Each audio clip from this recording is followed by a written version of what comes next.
La vida en comunidad requiere compromiso.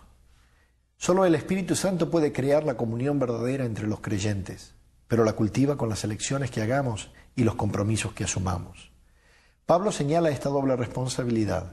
Esfuércense por mantener la unidad del Espíritu mediante el vínculo de la paz. Para producir una comunidad cristiana que perpetúa el amor, se necesita tanto el poder de Dios como nuestro esfuerzo. Por desgracia, muchas personas se crían en familias con relaciones malsanas y por lo tanto carecen de habilidades relacionales necesarias para la comunión verdadera. Debemos enseñarle entonces cómo llevarse bien y entablar relaciones con los otros miembros de la familia de Dios. Afortunadamente, el Nuevo Testamento rebosa de instrucciones acerca de cómo vivir juntos. Pablo afirmó: escribo estas instrucciones para que sepas cómo hay que portarse en la casa de Dios, que es la iglesia del Dios viviente. Si estás harto de la comunión falsa y deseas cultivar una comunión verdadera y desarrollar una comunidad fraternal en tu grupo pequeño, en tu clase de escuela dominical o en la iglesia, necesitas tomar algunas decisiones difíciles y arriesgarte. Cultivar la vida en comunidad requiere sinceridad. Debes estar lo suficientemente interesado para decir la verdad fraternalmente, incluso cuando prefieres pasar por alto un problema o no tratar un asunto espinoso. Si bien es mucho más fácil permanecer en silencio cuando las personas a nuestro alrededor tienen un patrón de pecado que les duele o lastima a otros, no es lo que el afecto nos manda a hacer.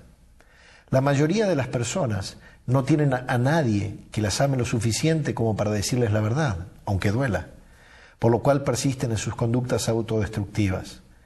Por lo general, sabemos lo que es necesario decirle a esa persona, pero nuestros temores nos impiden abrir la boca. Muchas relaciones han sido perjudicadas por el temor. Nadie tuvo el valor de hablar en el grupo mientras la vida de uno de sus miembros se desmoronaba. La palabra de Dios nos ordena, hablando la verdad con amor, porque no podemos formar una comunidad sin franqueza. Salomón dijo: una respuesta sincera es el signo de una verdadera amistad. A veces esto implica preocuparnos lo suficiente por quien peca o quien está siendo tentado para enfrentarlo afablemente. Pablo dijo: hermanos, si ven que alguien ha caído en algún pecado, ustedes que son espirituales deben ayudarlo a corregirse, pero háganlo amablemente, y que cada cual tenga mucho cuidado, no suceda que él también sea puesto a prueba. Muchas congregaciones y grupos pequeños son superficiales porque temen al conflicto. Siempre que surja un asunto que pueda provocar tensión o incomodidad, inmediatamente se lo pasa por alto para preservar un falso sentido de paz. Alguien sugiere no complicar las cosas y apaciguar los ánimos, pero el asunto nunca se resuelve y todos se resignan. Todos saben cuál es el problema, pero nadie lo expresa francamente. Esto produce un ambiente viciado. Hay secretos y se multiplican los chismes. La solución de Pablo era directa: no más mentiras, no más falsas impresiones. Díganle a su prójimo la verdad. En el cuerpo de Cristo todos estamos conectados entre sí a fin de cuentas. Cuando mienten a otros, se mienten a ustedes mismos. La comunión verdadera depende de la franqueza, ya se trate de un matrimonio, una amistad o tu iglesia. Aún más, en una relación, el túnel de los conflictos puede ser la puerta a la intimidad. Hasta que no nos importe lo suficientemente como para enfrentar y solucionar los obstáculos subyacentes, nunca podremos tener una relación más estrecha. Cuando un conflicto es bien manejado y se encaran y solucionan las diferencias, se estrechan las relaciones. La Biblia dice: a fin de cuentas, más se aprecia al que reprende que al que adula. La franqueza no debe ser una licencia para decir lo que a uno se le antoja, donde quiera y cuando quiera. Eso es impertinencia. La Escritura afirma que para todo hay un cuándo y un cómo. Las palabras irreflexivas dejan cicatrices profundas. Dios nos manda a hablarnos unos a otros en la iglesia como miembros afables de una familia. Dice la palabra: no reprendas con dureza al anciano, sino aconséjalo como si fuera tu padre. Trata a los jóvenes como a hermanos, a las ancianas como a madres, a las jóvenes como a hermanas. Es triste, pero la falta de sinceridad ha destruido miles de relaciones. Pablo tuvo que reprender a la iglesia en Corinto por su pasivo código de silencio que permitía la inmoralidad dentro de su comunidad. Como no había nadie con suficiente valor para enfrentarla, les dijo: no miren para otro lado con la esperanza de que el problema desaparecerá. Sáquenlo a la luz y trátenlo. Mejor un poco de devastación y vergüenza que la maldición. Ustedes creen que se trata de algo sin importancia, pero por el contrario, no deberían actuar como si todo estuviera bien cuando uno de sus compañeros cristianos es inmoral o calumniador, es arrogante con Dios o grosero con sus amigos, se emborracha o es avaro y estafador.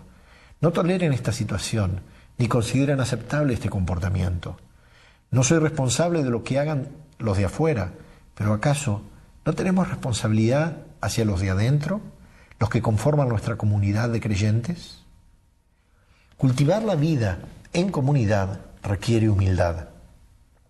Nada destruye la comunión tan rápido como la arrogancia, la autocomplacencia y el orgullo empedernido. El orgullo erige murallas entre las personas, la humildad construye puentes. La humildad es como el aceite que suaviza las relaciones y lima las asperezas. Por eso la Biblia dice: revístanse todos de humildad en su trato mutuo. La vestimenta apropiada para una comunión es una actitud de humildad. El resto del versículo continúa: Dios se opone a los orgullosos, pero da gracia a los humildes. Este es otro motivo por el que debemos ser humildes. El orgullo bloquea la gracia de Dios a nuestra vida, y esa la necesitamos para crecer, cambiar, sanar y ayudar a los demás. Recibimos la gracia de Dios cuando reconocemos con humildad que la necesitamos. La Biblia nos dice que ser orgullosos es oponernos a Dios. Es una manera de vivir necia y peligrosa. Podemos desarrollar la humildad de manera práctica, reconociendo nuestras debilidades, siendo tolerantes con las debilidades de otros, estando dispuestos a ser corregidos y destacando lo que hacen los demás. Pablo aconsejó: vivan siempre en armonía y no sean orgullosos, sino traten como iguales a la gente humilde. No se crean más inteligentes que los demás. A los cristianos de Filipo les escribió: honren más a los demás que a ustedes. No se interesen solo en ustedes, sino interésense en la vida de los demás. La humildad no es pensar menos de ti mismo, sino pensar menos en ti mismo. Humildad es pensar más en los demás. Las personas humildes se interesan tanto en servir a otros que no piensan en sí mismas. Cultivar la vida en comunidad requiere amabilidad.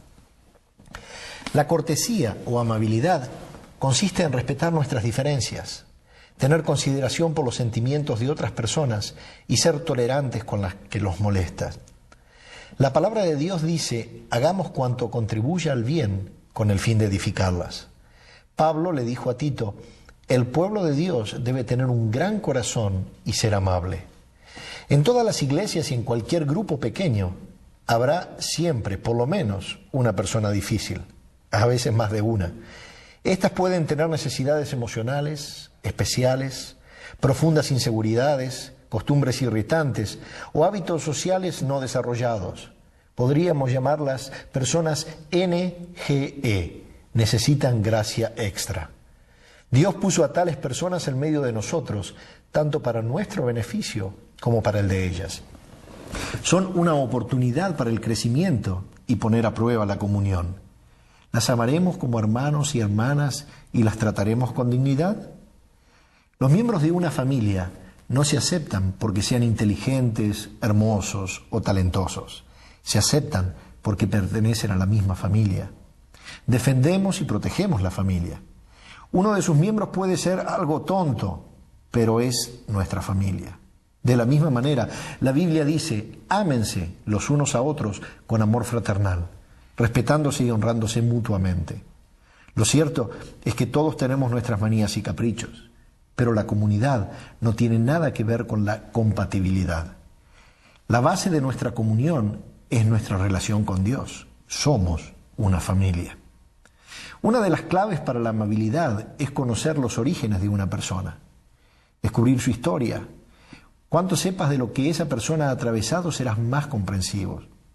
En lugar de pensar en todo lo que todavía tiene que aprender, podrás pensar en todo lo que ha progresado a pesar de todo.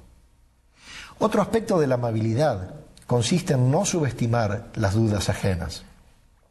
El hecho de que no tengamos determinados temores no quita validez a esos sentimientos. La comunidad verdadera se produce cuando la gente se siente suficientemente segura para poder expresar sus dudas y temores con la certeza de que no la juzgarán. Cultivar la vida en comunidad requiere confidencialidad. Para que las personas sean sinceras y expresen sus más profundas penas, necesidades y errores, se requiere una condición, una atmósfera segura que las haga sentirse cálidamente aceptadas y donde puedan desahogarse con la confianza. La confidencialidad no implica permanecer en silencio si nuestro hermano o hermana peca.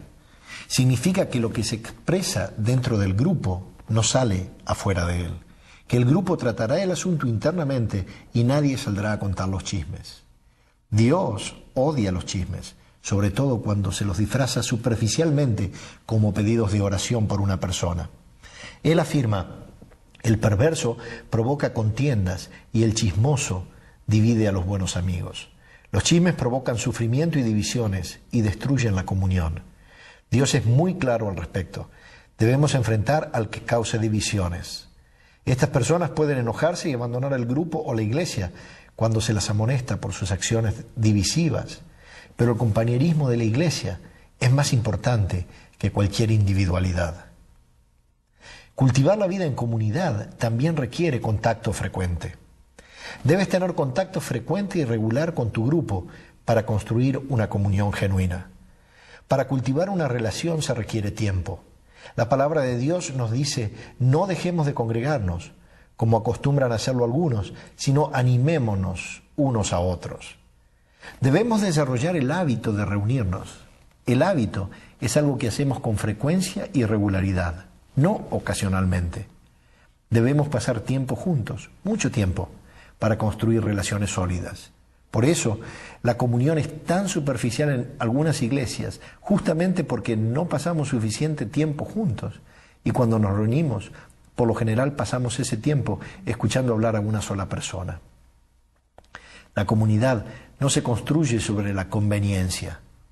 Nos reuniremos cuando nos parezca, sino que se apoya en la convicción de que la comunidad es necesaria para la salud espiritual.